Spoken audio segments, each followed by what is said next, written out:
네, 정말 세상이 어떻게 변해갈지 참 걱정스럽고 우려되기만 합니다. 아니, 뭐, 이렇게 말씀드리는 제 입장에서는요, 그저 다소 뭐, 우려됩니다. 뭐, 이렇게 말할 수 있는 뭐, 그 정도이긴 합니다만은, 우크라이나 사람들은요, 지금 뭐, 우려, 걱정 정도가 아니라 완전히 충격에 빠져서 사실상 패닉 상태나 마찬가지다. 이렇게 말씀드릴 수가 있겠습니다. 자, 러시아가요, 대대적으로 미사일을 쏴서 그렇게 우크라이나 사람들이 완전히 충격에 빠져 있을까요? 아닙니다. 지금 아시다시피 미국과 그 러시아가 종전 협상을 뭐 시작했잖아요, 어제. 자, 그렇기 때문에 뭐 지금 뭐 갑자기 뭐 대대적으로 미사일 공격하고 그런 상황은 절대 아닙니다. 그런데 왜 우크라이나 사람들이 충격에 빠져 있는 걸까요? 바로 미국의 대대적인 빚 독촉 때문입니다. 자, 스토리는 이렇습니다. 트럼프 대통령이 우크라이나 정부에 지금까지 그 미국으로부터 받은 각종 그 지원의 대가로 뭐 현물, 뭐 현금, 무기 등등등 지금까지 우크라이나 전쟁 때문에 뭐 사실 미국이 엄청나게 많이 도와준 것은 사실이잖아요. 그렇게 지금까지 도와준 거 다 토해내라라는 것입니다. 어찌 보면 그 지원의 대가로 무려 5천억 달러를 갚으라라고 빚 독촉장을 보냈습니다. 자, 이와 관련해서 일각에서는 우크라이나를 미국이 그 영원히 경제적인 식민지로 삼는 거나 마찬가지다. 뭐 이런 얘기가 벌써부터 나오고 있습니다. 이 텔레그래프, 영국의 텔레그래프의 이 보도인데요. 이 신문은 트럼프 행정부가 지난주 우크라이나 정부에 제시한 그 공식 명칭은 재건 투자 기금 형식의 협정입니다.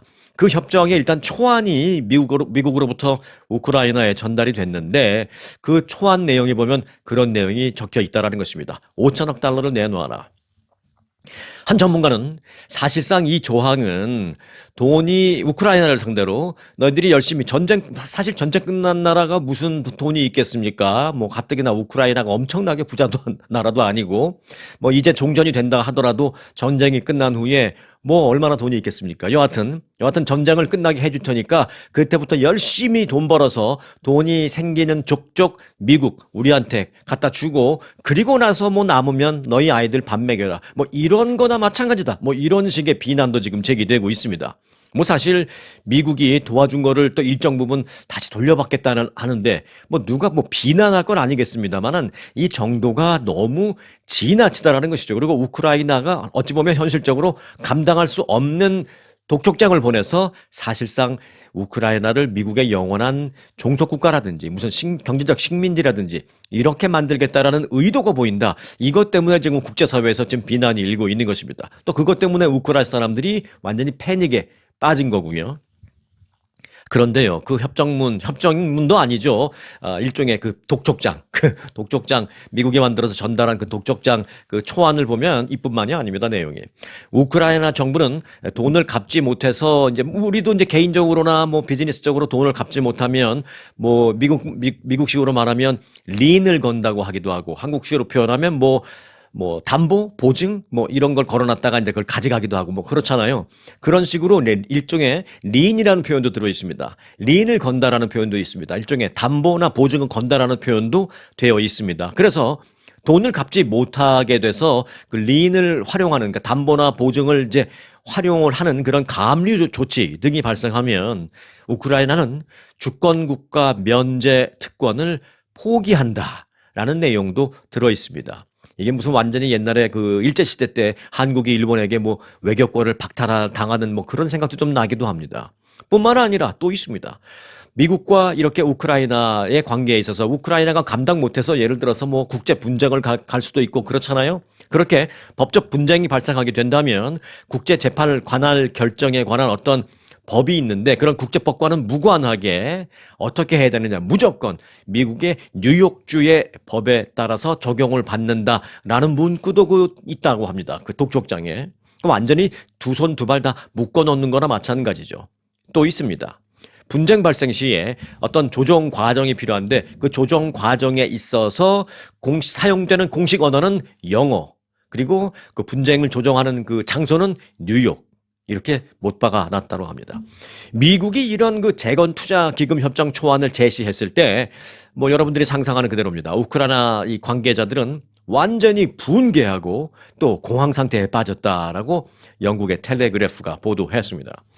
텔레그래프는 이렇게 말했습니다. 이 초안 내용대로라면 사실상 우크라이나를 영원히 미국의 경제적인 식민지로 삼는 것에 해당한다라면서 우크라이나의 그 배상 부담액이 현실적으로 갚기 불가능한 수준이기 때문에 우리가 그렇게 보도한다, 그렇게 표현한다라는 것입니다. 실제로요, 이 우크라이나에게 그 부과하려는 액수 5천억 달러. 사실 뭐 미국에서 5천억 달러 누군가가 갚으라 그러면 갚을 수 있습니다. 하지만 우크라이나는 다르죠. 자, 5천억 달러라는 그 액수는요, 이렇게 제가 한번 비교해 볼까요? 이제 국내 총생산 대비, GDP 대비 몇 퍼센트냐, 뭐, 이렇게 볼 수도 있는데, 그 비율을 보면, 과거 제1차 세계대전, 발생했을 때, 1차 세계대전이 끝나고 나서, 당시 전범국인 독일에게 국제사회가 전쟁 배상금을 부과하지 않았습니까? 그때 당시 독일의 GDP 대비 부과됐던 그 배상금의 비율보다도 지금 우크라이나 GDP 대비 이 5천억 달러 그 비율이 훨씬 더 높다라는 것입니다.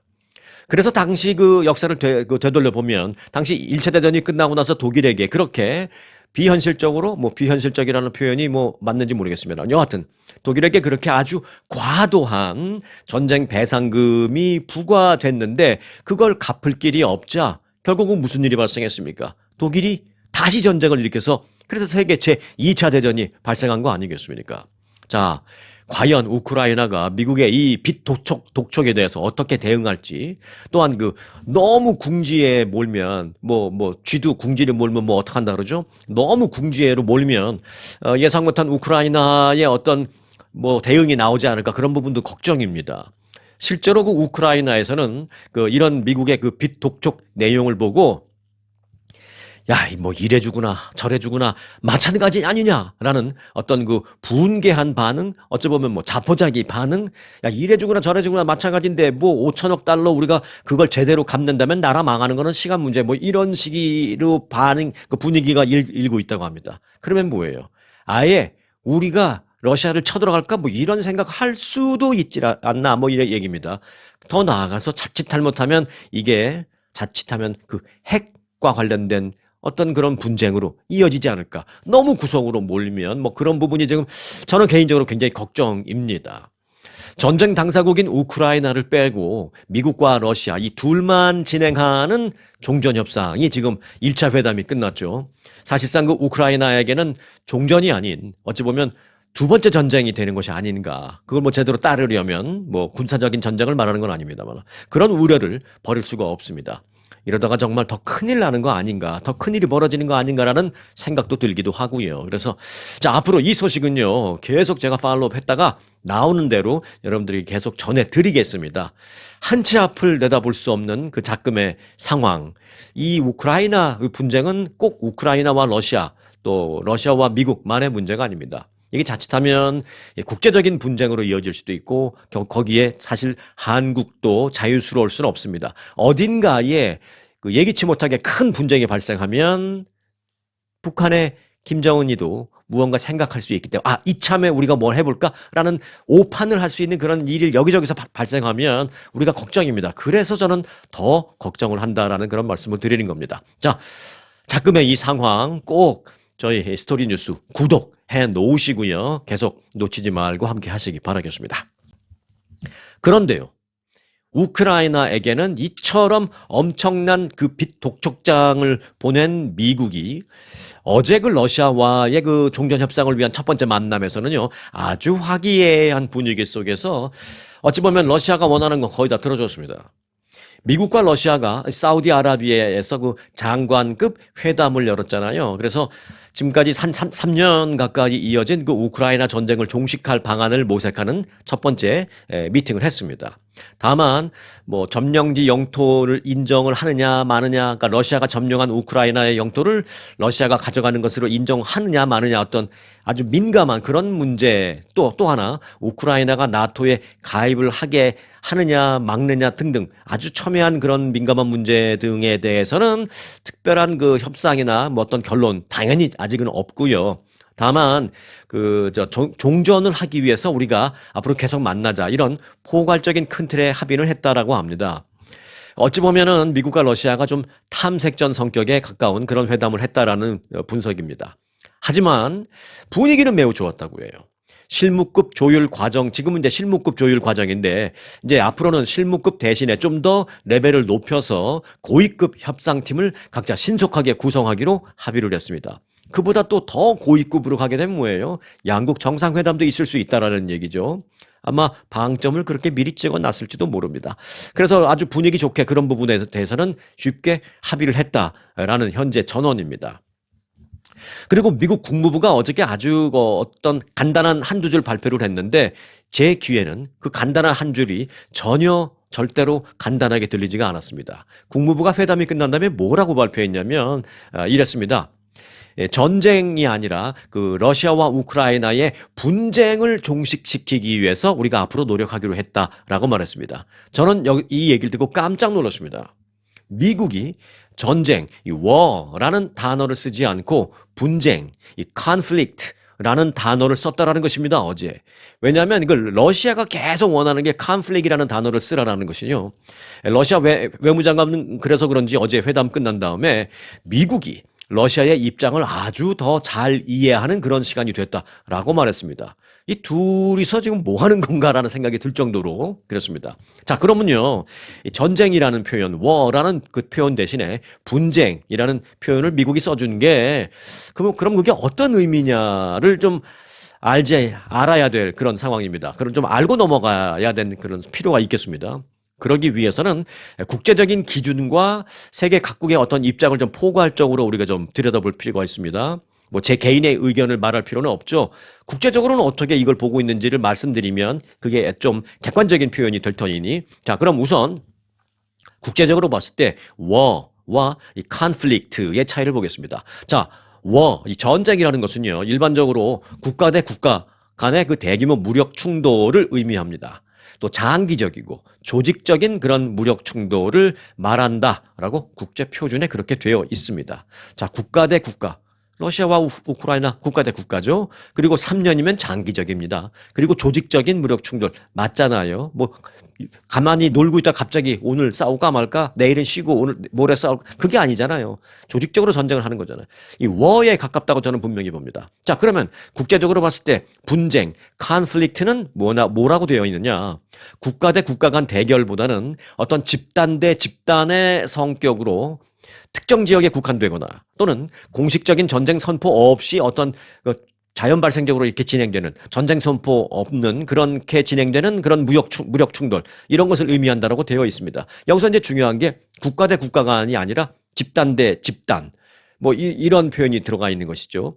그런데 러시아와 우크라이나는 집단 대 집단이 아니잖아요. 어찌 보면 뭐 러시아가 어떻게 생각할지 모르지만 국제사회에서는 국가 대 국가 간의 무력 충돌로 보고 있습니다. 그러니까 이게 conflict보다는 war에 가깝다라는 것은 누가 봐도 알 수 있는 겁니다. 그런데 이제 미국이 갑자기 어제부터 conflict을 쓰고 있는 거예요. 그러면 국제적인 지금 입장을 나라별로 간단하게 좀 보겠습니다. 일단 그 서방 국가, 여기에 서방 국가는 미국도 당연히 들어갑니다. 미국을 중심으로 한 EU, 유럽연합의 각국 나라들, 그리고 나토 등 소위 서방 국가는 러시아의 행위를 국제법 위반으로 규정하면서 이를 전쟁, war라고 간주하고 있습니다. 미국도 분명 지금까지는, 어제 전까지는 전쟁이라고 표현하는 국가에 속해 있었습니다. 이번에 뭐 러시아와 회담을 좀 잘해보기 위해서 뭘 좀 떡을 하나 더 주기 위해서 뭐 선물용으로 뭐 그렇게 했는지, 어떤 제스처만 잠깐 그랬는 건지 모르지만 저는 뭐 아니라고 봅니다만은, 뭐 갑자기 어제부터 표현이 war가 아닌 conflict으로 바뀌었다라는 것에 저는 주목되고 있는 상황입니다.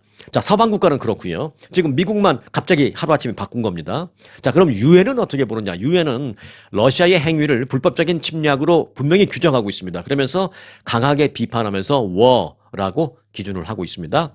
자, 그러면 러시아의 입장을 볼까요? 러시아는 이거를 뭐 war다, 또 conflict이다라는 그런 표현을 안 쓰고 뭐라고 쓰냐면 특별 군사 작전 이라는 표현을 전쟁 초기부터 지금까지 일관되게 사용하고 있습니다. 그래서 뭐 굳이 영어로 번역하면 Special Military Operation 이라고 러시아는 그렇게 표현하고 있습니다. 그러면서 전면적인 전쟁과는 분명히 구분을 하고 있습니다. 러시아가. 자, 러시아는 뭐 당사자니까 그렇다고 치고 다른 나라 중에서 예를 들어 중국이나 인도, 그리고 약간의 일부 중립국들은 어떻게 사용하냐? 그들은 공식적으로 전쟁이라는 용어보다는 분쟁, conflict 또는 위기, crisis라는 표현을 쓰고 있습니다. 이런 표현을 쓰는 나라는 그런데 몇 개 없어요. 중국, 뭐 인도 정도 됩니다. 대표적인 게 중국이죠. 그러니까 러시아와 중국 정도가 conflict나 뭐 crisis라는 표현을 쓴다. 뭐 이렇게 볼 수가 있는 것입니다. 반대로 말하면 러시아나 중국, 뭐 인도 정도로 빼고는 다 이걸 war라고 보고 있는데 갑자기 미국만 이쪽으로 간 거예요.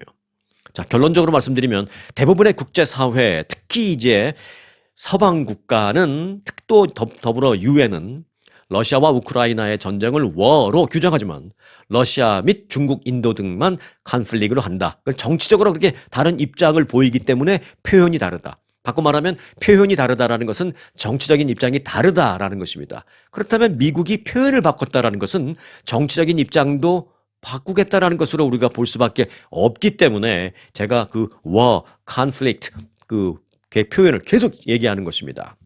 자, 지금 미국이 러시아와 중국 등이 취하고 있는 분쟁이라는 표현에 동참했다라는 것, 큰 의미가 그래서 있다고 볼 수 있습니다. 자, 앞으로 국제사회에 어떤 변화가 오게 될지를 정말 가늠해 볼 수 있는 굉장히 중요한 한 단어의 바꿈, 한 단어 표현의 변경이다라는 생각입니다. 그래서 이런 부분 역시 제가 계속 팔로우를 해드릴 테니까 이런 부분 역시 꼭 스토리뉴스 구독해 놓으시고 놓치지 마시기 바라겠습니다. 자, 미국으로 들어오겠습니다. 대대적인 불법 이민 단속이 그 체류 신분이 불안정한 그런 한인들, 그러니까 이제 불체 신분인 한인들을 불안하게 만들고 있는 것만은 사실이죠. 그런데요, 그런 불체 신분의 한인뿐만이 아니라 영주권을 갖고 있는 한인들도 지금 굉장히 불안해하고 있습니다. 왜냐하면 영주권자인데도 과거 범죄 기록 등이 문제가 되면서 속속 추방 조치를 당하는 한인들이 나오고 있기 때문입니다. 실제로요. 지난달 31일 그 백악관이 그 SNS를 통해서 그 아동 불법 영상 같은 거를 갖고 있다가 체포됐다라고 하면서 애틀랜타에 있는 어떤 임모 씨라는 한인을 사진을 찍어서 백악관이 딱 공표를 한 적이 있습니다. 뭐 이제 어떤 샘플 케이스로 발표하는 거죠. 우리는 이런 범죄를 저지르는 불법 체류자라서 우리가 추방하는 겁니다. 그래서 두 가지 의미가 있습니다. 불체자들 중에서 범죄자가 많다는 걸 조금 이렇게 메시지로 전하고 싶어 한 것 같고, 그런 범죄자들을 우리는 추방하고 있다라는 정부의 어떤 공을 알리려는 것 같은 그런 부분이 있었는데, 여하튼 그 임모 씨가 그 범죄를 저지른 불체자다, 아주 파렴치범, 불법 아동 관련된 영상을 갖고 있어서 아주 파렴치범이라 이 불체자 이 한인 임모 씨를 우리는 추방했다라고 백악관이 그렇게 공표를 했습니다. 그런데 그것은 백악관이 뭐 알고 그랬는지 모르고 그랬는지 그건 뭐 확인이 될 길이 없습니다. 만약 알고 그랬다면 엄연한 백악관이 만든 가짜 뉴스입니다. 왜냐하면 확인 결과 이 사람은 영주권자였습니다. 애틀랜타 총영사관 측에서 조사를 했는데요. 임 씨는 추방 명령을 받았습니다. 그런데 추방 명령 받기 전에 나는 영주권자고 또 내 재산 같은 걸 정리해야 되기 때문에 즉각 추방보다는 뭐 자진 출국할 수 있도록 해달라라고 재판부에 요청했습니다만은 완전히 기각당하고 그냥 즉각 추방 명령을 받았습니다.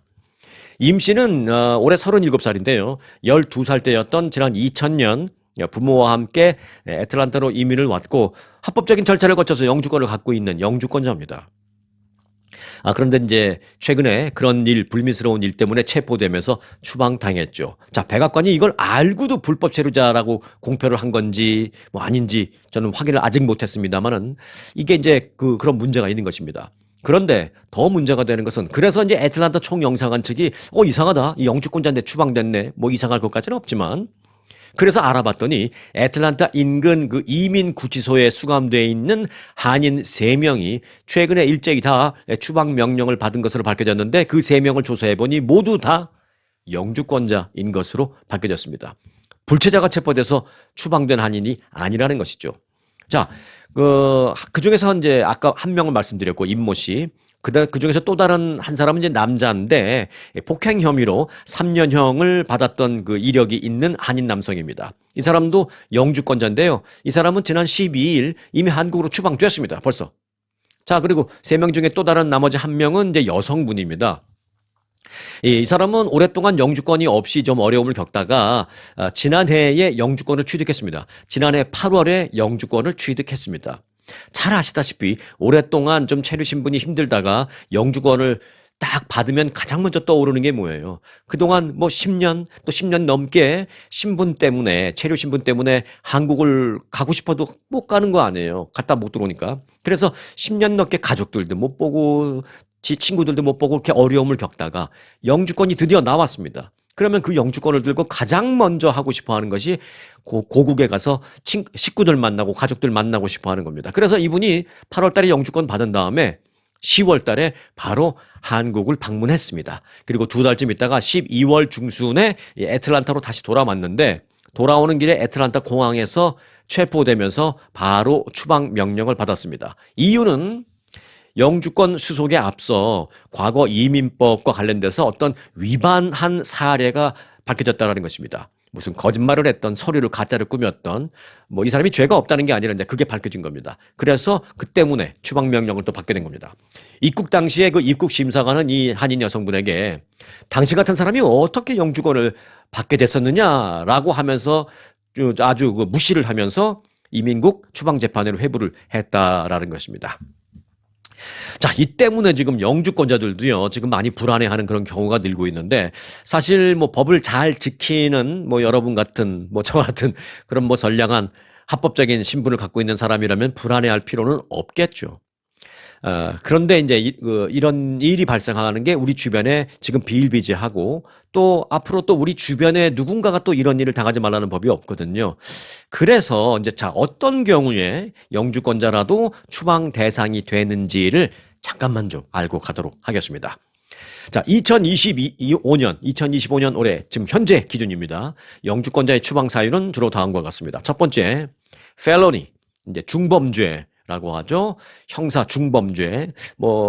이건 뭐 예를 들어 드릴 필요도 없이 뭐 각종 폭력 등 일반적인 형사범인 경우에 뭐 당연히 중범죄죠. 뭐 이 영상을 보시는 여러분들과 뭐 다 상관은 없는 것이라고 생각해서 뭐 이 중범죄와 관련돼서는 긴 설명 없이 그냥 제목만 말씀드리겠습니다. 자, 중범죄를 저지르면 영주권자도 추방.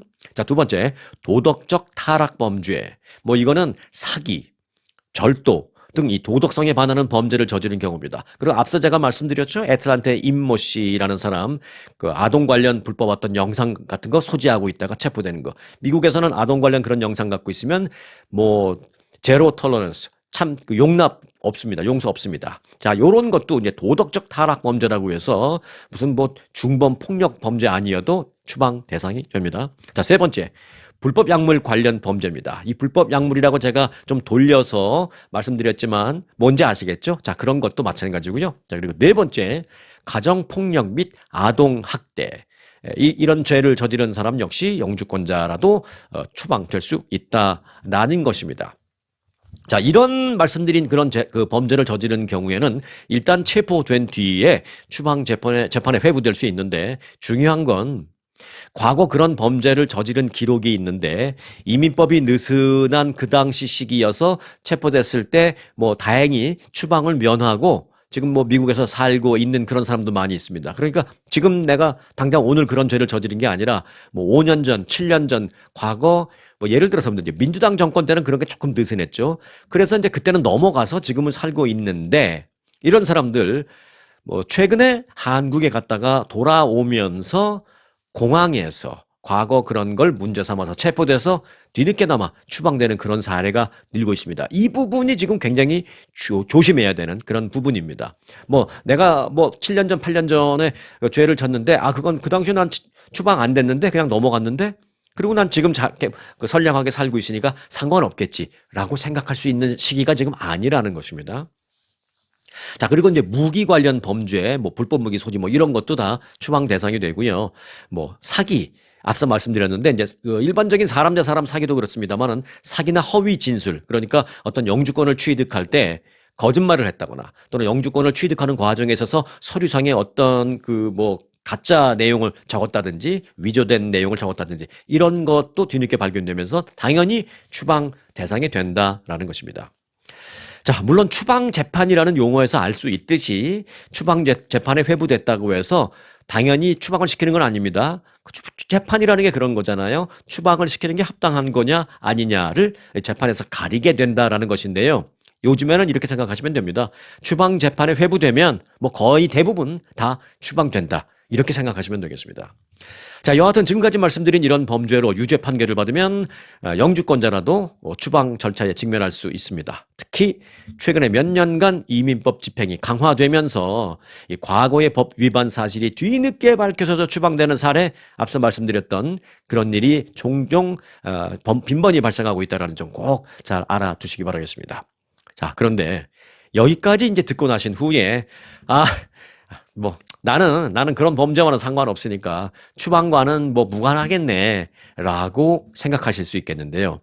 사실 영주권자의 경우 문제가 되는 케이스가 좀 더 있습니다. 다시 말해서 이 범죄 기록이 없더라도 영주권자의 추방이 될 수 있는 케이스가 제가 지금 말씀드린 그런 거 말고도 조금 더 있을 수 있다는 것이죠. 우리가 간과할 수 있는 부분이 있습니다.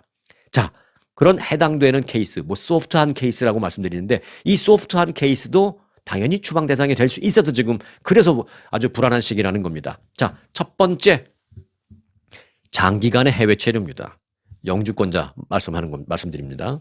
합리적인 이유 없이 장기간 미국을 떠나 있는 경우를 말하는데 뭐 우리들 같은 경우에는 영주권자가 한국에 나가서 너무 오래 있다 되돌아오는 경우 뭐 이런 거가 대표적인 케이스입니다. 그러면 들어올 때 그 이민국이 그 기록을 보면서 이 미국에 거주할 의도가 없다라고 판단해서 추방시키거나 영주권을 박탈할 수 있다라는 것입니다. 실제로요, 제 지인 중에도 영주권자인데, 영주권을 갖고 있는 사람인데, 1년에 한국에 나가서 막 7개월, 8개월씩 막 있다가 돌아오는 길에 공항에서 이민국 요원이 따로 붙잡아 놓고, 당신 이렇게 한국에 오래 나가 있을 걸 영주권은 왜 따느냐 라면서 추궁하듯이 그렇게 질문을 한 그런 걸 당한 사람들이 제 주변에도 몇 명 있었습니다. 그런 얘기를 들었습니다. 그러면서 뭐라 그러냐면, 근데 이번에는 그냥 입국시켜 주지만 이런 일이 더 계속되면 당신 영주권 박탈시킬 수도 있습니다라고 경고한 그래서 이제 제 지인도 막 놀란 그런 사례 제가 여럿 봤습니다. 자, 그리고 두 번째입니다. 세금 미납입니다. 세금 신고를 하지 않거나 세금을 납부하지 않은 기간이 너무 오래되는 경우에 영주권자라도 추방할 가능성이 있습니다. 왜? 영주권자를 갖고 미국에서 합법적으로 잘 살 생각이 있는 게 아니라 영주권자를 갖고 미국에 거주는 하지만 미국 사회에 기여하지 않고 소위 말해서 미국 사회에 기생하면서 법을 계속 위반하겠다라고만 보는 겁니다. 이민국에서. 그럴 때 그 영주권 박탈 가능하다라는 것입니다. 자, 그리고 세 번째, 선서 위반입니다. 미국 입국 시에 진술한 내용을 위반하는 행위를 한 경우에 해당됩니다. 자, 여하튼 영주권자는 이러한 법적 의무를 준수하고 또 범죄에 연루되지 않도록 주의하는 게 반드시 필요한 그런 지금 시절입니다. 시절이. 그 어느 때보다도 그런 시절입니다. 최근 이민정책의 변화로 인해서 영주권자에 대한 법 집행이 강화되고 있기 때문에 아무튼 그 자신의 법적 지위를 잘 유지하시고 절대로 여러분이 시민권자든 영주권자든 또는 그렇지 않은 어떤 다른 신분이시던 신분과 관계없이 일단 절대로 범법 행위에는 연루되지 않는 게 가장 중요하다. 이렇게 기본적으로 생각해 놓으시길 바라겠습니다. 자, 미국 정부가 불법 이민자 추방에 속도를 내는 가운데 파나마와 과테말라에 이어서 코스타리카도 자국민이 아닌데도 미국에서 쫓겨난 제3국 이민자를 받겠다라고 밝혔습니다. 코스타리카는 그 대통령실이 특별히 성명을 내고 코스타리카 정부는 불법 이민자 200명을 송환하는데 우리가 먼저 협력하기로 했다라고 밝혔습니다. 이어서 이들 불법 이민자는 중앙아시아와 인도 출신 사람들이다라고 밝혔습니다. 다시 말해 자국민이 아니다라는 것이죠. 그런데 미국에서 경비 다 대고 약간의 돈을 얹어서 보내니까 받겠다라는 것입니다. 자, 미국에서 추방된 불법 이민자들은 상업용 항공편을 이용해서 이제 군 수송기가 돈이 더 들어요. 그러니까 군 수송기는 왜냐하면은 엄청난 그 크기의 군 수송기가 뜨는데 거기에 뭐 몇 명 못 타거든요. 한 뭐 80명, 100명밖에 못 합니다. 그래서 어찌 보면 돈이 더 듭니다. 그래서 이번에는 그냥 일반 그 상업용 항공사 여객기 편으로 보낸다라고 합니다. 그래서 그 코스타리카로 보내는 한 200명은 일반 여객기를 통해서 보내고 그 파나마와 코스타리카 국경 사이에 있는 임시 보호센터로 먼저 이동할 예정이다라고 합니다. 코스타리카 측은 미국 정부가 그런 전 과정에 있어서 자금을 모두 대기로 했다. 이렇게 밝혔습니다. 뭐 그 얘기는 안 해도 뭐 우리가 이미 암묵적으로 다 알고 있는데요, 뭐. 그리고 코스타리카에 앞서서 다른 중미 국가들, 뭐 파나마, 그리고 과테말라도 미국에서 추방된 자국민이 아닌 제3국 이민자를 받겠다라고 이제 합의를 한 바 있습니다. 파나마에는 지난 12일 중국과 파키스탄 그리고 아프가니스탄 출신 이민자 119명을 태운 첫 번째 송환 항공기가 출발해서 파나마에 이미 도착한 바 있습니다. 그래서 이제 그 사람들은 지금 어떻게 될 것이냐 앞으로 그와 관련해서 이제 파나마 정부 측이 말한 바가 있는데요. 파나마에 도착한 그 사람들은 파나마 자국민이 아니기 때문에 일단 우리가 수용은 하되 궁극적으로는 미국의 자금 지원을 받아서 이거 중요하죠. 미국의 자금 지원을 받아서 다시 비행기를 타고 자신의 출신 국가로 보내질 것이다. 이렇게 말을 했습니다. 참 너무 안타까운 인생들이다라는 생각이 들면서 참 안쓰럽기도 하는 그런 마음 참 있습니다. 가슴 한편에는. 그들이 미국에 불법으로 입국했다는 그 자체는 너무 싫습니다만은 또 그들이 다시 돌아가게 되면서 이 나라로 갔다가 저 나라로 갔다가 하면서 그런 상황을 보면 참 마음이 참 아프다라는 것도 그것도 역시 사실입니다. 그런 불법 이민자들을 보면서 그래서는 안 된다라는 미운 마음, 왜 법을 어겨라는 그런 생각과 좀 안쓰러운 생각이 두 가지 감정이 교류한다라는 말씀을 안 드릴 수가 없습니다. 네, 북한 관광이 다시 시작될 모양입니다. 이 중국에 있는 북한 관광 전문 여행사들이 잇따라서 이달에 출발하는 여행 상품을 선보이고 있습니다. 북한이 코로나 이후에 문을 닫았잖아요. 그런데 이제 5년 만에 중국인 관광객을 대상으로 국경을 개방할 전망입니다.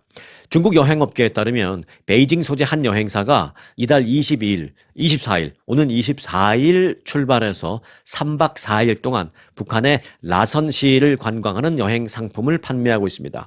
뭐 우리가 남쪽에 우리 대한민국 사람들은 나선시라고 하는데 북쪽에서는 이제 라선시라고 하죠. 저 같은 북쪽 발음식으로 하면 라선시를 방문합니다. 자, 이 여행사는 북한으로부터 해외 관광객 여행 일정이 곧 개방된다라는 공식적인 통보를 받았다라고 밝혔습니다.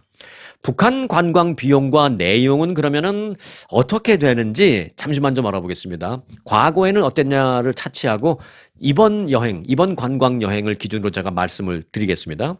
자, 이번 관광의 경우에 호텔에서 2인실을 쓰면 중국 돈으로 3,600위안을 내면 됩니다. 3박 4일에 달러로 본다면 약 한 600불 정도 됩니다. 그리고 혼자서 1인실을 쓰면 4,600위안, 그러니까 달러로 본다면 한 800불 정도를 내는 등 이 두 가지 상품이 있습니다. 3박 4일에 600불이나 한 800불. 물론 출발은 중국에서 가는 거고요. 자, 이 비용에는 북한에서 안내를 해줄 현지 관광 가이드, 그다음에 현지 관광 차량 다 포함되고요. 3성급 호텔 숙박, 또 식사, 또 북한 들어가는 비자 비용, 또 여행자 보험 등이 다 포함됐다라고 합니다. 그렇게 보면 뭐 비싸 보이진 않습니다. 자, 3박 중에 하루는 라선 시내 호텔에서 잔다고 하고 또 이틀은 약간의 교외 지역 호텔에서 보내게 된다고 합니다. 이 중국의 여행사는 북한 비자가 별도의 종이에 따로 인쇄돼서 들고 가기 때문에 그 여권에는 흔적을 남기지 않는다라고 말하고 있습니다. 그리고 이제 중국이 아닌 외국 여권 소지자는 추가 비자 비용을 내야 한다라고 전했습니다. 자, 여행사 일정에 따르면 관광객들은 중국 시간으로 이제 24일 아침 9시 40분에 중국과의 북한과의 접경 지역인 지린성, 이 지린성을 옛날에는 한국식으로 발음했죠. 길림성이라 그랬죠. 이제 그게 이제 중국식 발음으로 지린성입니다. 지린성의 옌벤 조선족 자치주가 있습니다. 이것도 이제 우리식 발음하면 연변. 네. 거기서 먼저 집결을 합니다. 그리고 아침 10시에 중국 세관을 통해서 국경을 넘어서 북한으로 들어가는데 버스를 타고 북한과 중국을 잇는 다리가 있습니다. 우의교. 우정을 다진다는 뜻인가요? 우의교라는 다리를 건너서 북한으로 들어갑니다. 1시간 정도의 북한 통관 절차를 밟고 나면 다시 또 차를 타고 1시간을 거쳐서 나선 경제 특구 깊숙이에 있는 나진시에 도착한다고 합니다. 첫날 관광은 뭐냐? 잠깐만 말씀드리고 넘어가겠습니다.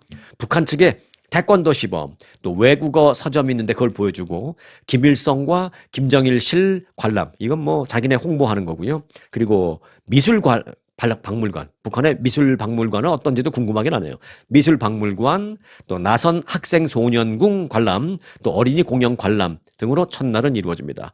둘째 날에는 북한의 자기들이 자랑하는 식품 회사가 몇 군데가 있는데 그 중에 하나인 령선 종합가공공장과 또 백학산 식품가공공장을 관람한다고 합니다. 또 바위섬 비파단이라는 관광지가 있대요. 거기도 가고 또 오후에는 부포 오리목장을 가게 된다고 합니다. 이 오리목장에서 이제 오리 기르고 또 오리 요리 같은 걸 하는 모양입니다. 그리고 이제 굴포 해수욕장 등을 마지막 날은 둘러보게 된다라고 말했습니다.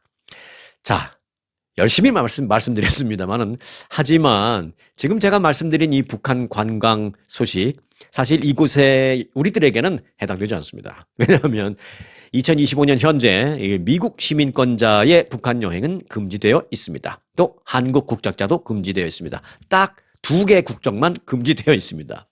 미국 국무부는 2017년 9월부터 북한 여행 금지 조치를 시행해 왔습니다. 최근 지난해 8월 7일에 이 조치를 어떻게 했냐면 그만 끝낼까 하다가 끝내지 않고 오히려 연장했습니다. 그래서 올해 8월 31일까지 미국 시민권자는 북한 방문하지 못한다라고 미국에서 블락시켜놨어요. 미국에서.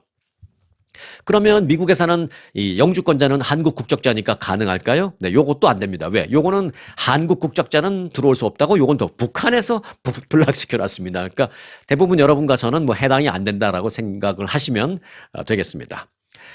북한은 최근 일부 관광을 재개하고, 이렇게 뭐 조금 오픈하는 그런 모양새를 보이고 있습니다만은 말씀드린 대로 미국인과 한국인을 제외시켰다라고 말씀드릴 수 있습니다. 그리고 저는 뭐 그렇게 생각합니다. 북한이 한국인과 미국인에게 뭐 북한과 미국이 이제 이렇게 관광을 뭐 블락시켰지만 이거를 재개한다고 다 오픈한다고 해도요. 미국도 뭐 마찬가지 또 허락해준다고 하더라도 우리가 굳이 북한 관광 굳이 갈 필요가 있을까라는 사실 저는 뭐 개인적으로 뭐 그런 생각을 합니다. 왜냐하면 그 중에 가장 큰 부분은 좀 위험하기 때문입니다. 저도 개인적으로는 그 부모님 모두가 다 황해도 이북 출신이기 때문에 개인적으로는 북한이 어떤 모습인지 우리 부모님들 또 할머니 할아버님들이 사셨던 저는 뭐 다 내려왔습니다만은 그 사셨던 그 황해도라는 것이 어떤 그 곳인지 얘기 들었을 때는 참으로 아름다운 곳이라고 얘기를 들었기 때문에 뭐 궁금하고 가보고 싶은 생각이 없는 건 아닙니다만은 그렇다고 가볼 생각은 없습니다. 예. 일단 위험하기 때문에. 자, 이런 상황이 안타깝고 또 비극적이긴 합니다만은 굳이 위험을 감수하고 가고 싶은 생각이 없고 또 그들의 북한의 그 어떤 달러벌이에 뭐 일조하고 싶은 생각이 또 좀 없기 때문입니다. 자, 위험한 북한 말고도요, 이곳 미국에 또는 뭐 한국에서 영상 보시는 분들은 또 한국에도 가볼 만한 곳, 좋은 곳, 아름다운 곳 얼마든지 있습니다. 그러면서도 안전한 곳이요. 자, 지금 있는 그 자리에서 충분히 또 좋은 것을 또 느끼실 수 있습니다. 어디 관광지를 특별히 안 가시더라도 지금 계신 그곳에서 충분히 누리시기 바라겠습니다. 자, 오늘도 지금 이 자리에서 편안하고 건강한 하루 되시기 바라겠습니다. 오늘 영상 마칩니다.